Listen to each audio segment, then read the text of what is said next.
गया है। वाल्मीकि जी पहले एक डाकू थे, लेकिन फिर एक घटना ने उनका जीवन ऐसा बदला कि उन्होंने भगवान श्री राम के जीवन पर आधारित रामायण नामक एक महाकाव्य लिख दिया। आज हम उन्हीं के रचित रामायण महाकाव्य की कुछ विशेष भाग पेश करने जा रहे हैं। तो चलिए देखते हैं। अयोध्या के राजा दशरथ के 4 पुत्र राम, लक्ष्मण, भरत और शत्रुघ्न, जो कि बहुत ही मेधावी और प्रतापी थे। राम उनके सबसे बड़े पुत्र थे, जो कि भगवान विष्णु के अवतार माने जाते हैं। बचपन से ही वे धर्मवान, महावीर, कर्तव्यपरायण और सदाचारी थे। इस कारण उन्हें आदर्श पुरुष और मर्यादा पुरुषोत्तम भी कहा जाता है। जब श्री राम की राज्याभिषेक की बारी आई, तब राजा दशरथ की एक रानी, जो कि भरत की मां है, वे राजा दशरथ से पूर्व में दिए वरदान मांगे। उसके अनुसार पहला वर भारत को राजगद्दी व दूसरा वर श्री राम को 14 वर्ष का वनवास मांगा। यह समाचार सुनकर राजा दशरथ चिंतित हो गए। तभी वे श्री राम को अपने पास बुलाकर कहते हैं कि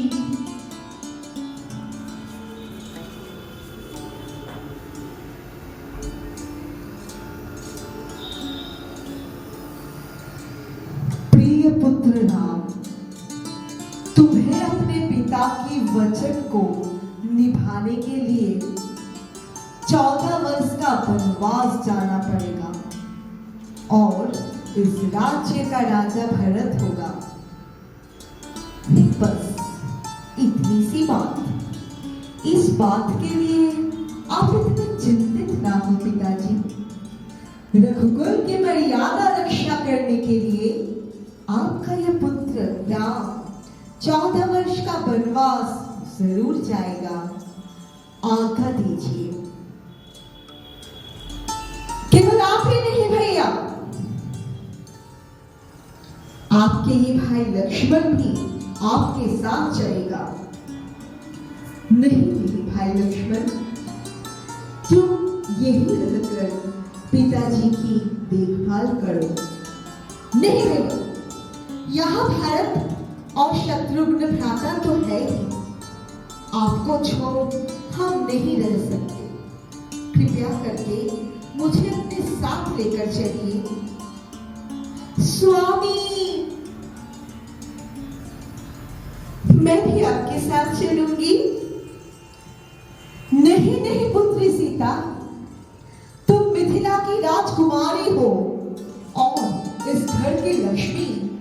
तुम यही रह जाओ। हाँ जानकी, पिताजी ठीक कह रहे हैं। आप जंगल में कहां भटकोगी। हे स्वामी, जहां आप जैसे वीर मेरे पति है और लक्ष्मण जैसे भाई मेरा देवर, वहां चिंता किस बात की। स्वामी,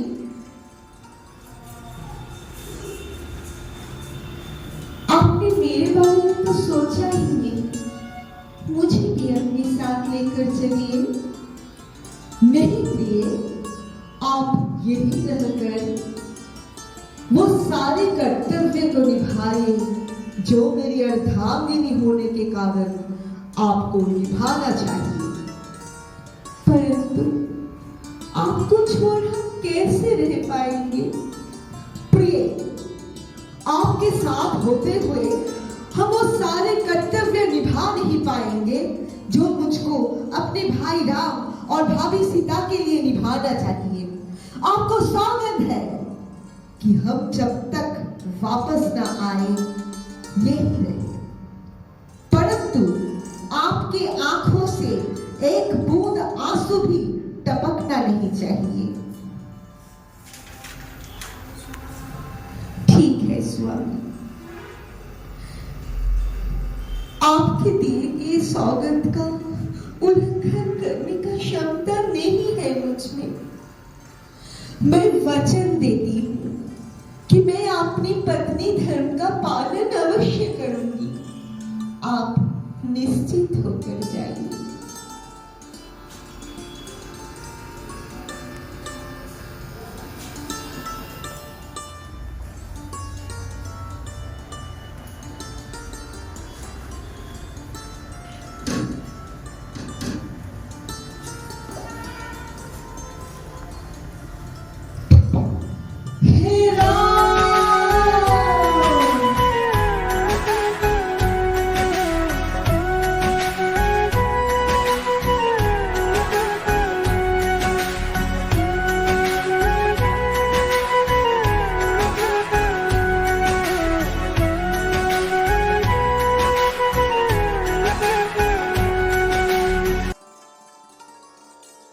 और इस तरह श्री राम भाई लक्ष्मण और माता सीता के साथ 14 वर्ष की वनवास पर निकल गए।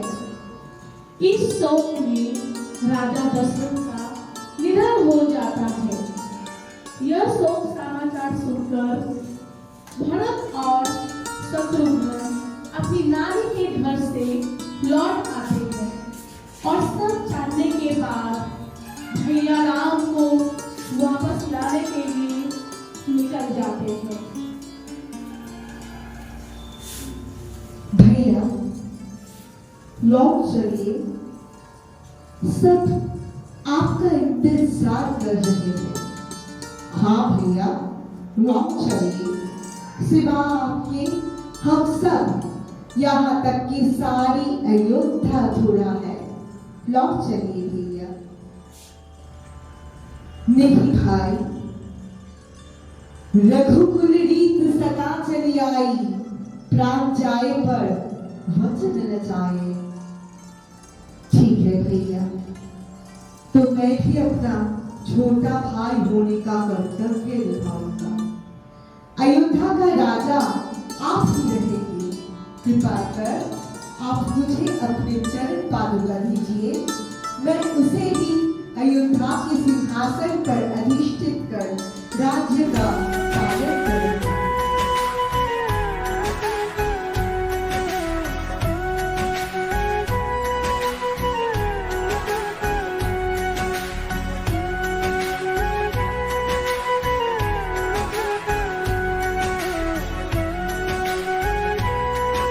इस तरह भरत श्री राम जी की चरण पौधों को सिंहासन पर स्थापित कर राज्य का भार अपने कंधों पर लेते हैं और अपना धर्म निभाते हैं। दूसरी तरफ श्री राम, सीता मैया और श्री लक्ष्मण जी अपने वनवास पूरा करते जाते हैं। तभी एक दिन माता सीता को एक सुनहरी हिरण दिखी और माँ बोली, स्वामी स्वामी, मुझे ये सुनहरी हिरण चाहिए। जरूर प्रिय, मैं अभी उसे पकड़ लाता हूँ। श्री राम उस सुनहरी हिरण को पकड़ने, जो कि असल में एक मायावी राक्षस मारिच था, निकल पड़ी। देर होते देख माता सीता ने भाई लक्ष्मण को उनकी खोज में भेजने के लिए सोचती है। लक्ष्मण, आप शीघ्र जाइए, आपके भाई संकट में होंगे। ठीक है माँ, पर जब तक हम ना लौटे आप इस दिव्य लकीर से बाहर ना जाए। ठीक है भाई। इधर माँ सीता कुटिया में अकेली रहती। तभी लंकेश्वर रावण एक साधु की भेष में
इधर जब श्री राम और लक्ष्मण वापस आए तब पूरा खाली देर परेशान हो गए और वे भी माता सीता की खोज में निकले। जटायु पक्षी से जब ये संदेश मिला कि आकाश मार्ग से लंकेश्वर रावण माता सीता का हरण कर लंका ले गए और वे लंका के लिए रवाना हुए। रास्ते में वानर राज सुग्रीव से मिले और सुग्रीव को बोले, हे मित्र सुग्रीव, हम अपनी पत्नी सीता के खोज में निकले हैं। इस कार्य में मुझे आपकी सहायता की जरूरत है। जरूर मित्र, परंतु मेरी भी एक शर्त है। आप वचन दीजिए कि किष्किंधा के सिंहासन पर पुनः प्रतिष्ठित होने के लिए आप मुझे मदद करेंगे। जरूर मित्र, धन्यवाद मित्र। आज अभी महाबली हनुमान को हम आपकी सेवा में नियुक्त करते हैं। आप अपने मार्ग में आगे बढ़िए। जय श्री राम। आप चिंता ना करें प्रभु, हम अभी लंका जाकर माता सीता की खबर लाते हैं। हाँ वत्स, हम बेसब्री से आपके लौटने का इंतजार करें। जय श्री राम। इस तरह हनुमान जी अपनी विशाल काया को लेकर महासमुद्र लांघ कर लंका पहुंचे और फिर बहुत सारे छोटे बड़े राक्षसों को हराकर अंत में माँ सीता के पास पहुंचे और इधर माँ सीता श्री राम के आने के इंतजार में आंखें बिछाई हुई है। हे राम, आप कब आओगी? अब तो मेरी आंखें भी थक गई हैं। जल्दी आइए प्रभु, जल्दी आइए। जय श्री राम। हे माते, हम आपके लिए प्रभु राम का संदेश लाए हैं। ये रहा उनका अंगूठी। वे अपने विशाल वानर सेना के साथ समुद्र तट तक पहुंच चुके हैं। आगे मां, इंतजार किस बात की? आपका ये पुत्र अभी आपको श्री राम के पास ले जाएंगे। नहीं पुत्र, नहीं, अब ये बात पीछे हटने का नहीं है। ये सवाल है श्री राम की गरिमा की। चोरों की तरह हम नहीं जाएंगे। अब तो श्री राम खुद आकर रावण का वध कर मुझे लेकर जाएंगे। आप शीघ्र जाइए और मेरी स्वामी को साथ लेकर आइए। जय श्री राम। ठीक है माँ, पर वापस जाने से पहले क्या हम कुछ खा सकते हैं? जरूर पुत्र, फलों से लगा हुआ ये बाग आपकी भूख जरूर मिटा पाएगा। जय श्री राम। इस तरह पंचवटी में हर एक वृक्ष पर कूद कूद कर हनुमान जी फल खाते रहे और उधर मचाते रहे। इस खबर को सुनकर दशरथ रावण अपने सेना को उन्हें पकड़ने के लिए भेजा। परंतु सभी सेना को परास्त कर उन सातों जने सवालों पर मजबूर कर हनुमान जी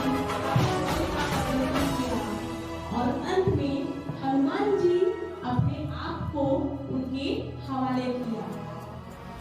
जय श्री राम। दुष्ट वानर, कौन हो तुम? हमारे राज्य में घुसने का दुस्साहस कैसे किया? जय श्री राम। मैं हूं रामदूत हनुमान,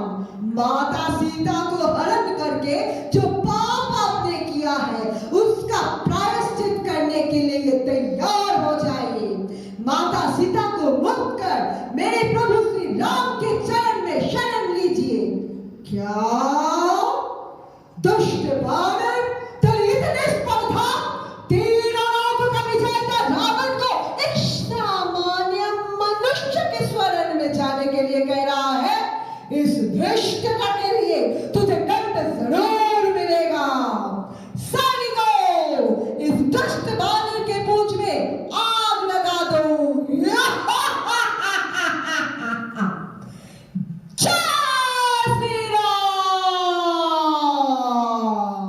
पूंछ में आग लगाने के बाद हनुमान जी अपनी विशालकाय आकार में आकर उछल कूद करते रहे और पूरे सोने की लंका में आग लगाते रहे।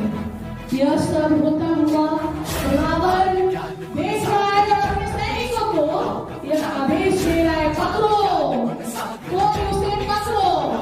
और हनुमान जी अभी छोटे और भी विशालकाय आकार में आकर पूरी लंका को नष्ट कर देते हैं।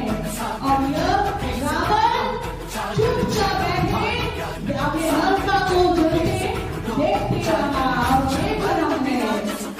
हनुमान जी लंका को जलाने के बाद समुद्र में कूद जाते हैं। और दूसरी तरफ श्री राम, लक्ष्मण, सुग्रीव भी पूरी वानर सेना के साथ लंका पहुंचने के लिए समुद्र पर तैरने वाला पुल बनाने में जुटे रहे। और यूं जो भगवान की कृपा से समुद्र में तैरता रहा। और पुल बनाते अंत में वे लंका तक पहुंचने में कामयाब रहे, जहाँ रावण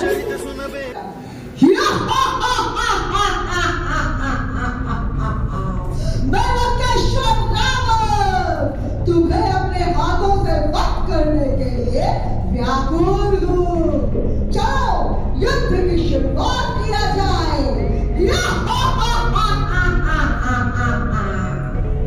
हे दुष्ट रावण, अब तुम अपने धृष्टता के सारे सीमाएं लांघ चुके हो। अब मरने के लिए तैयार हो जाओ।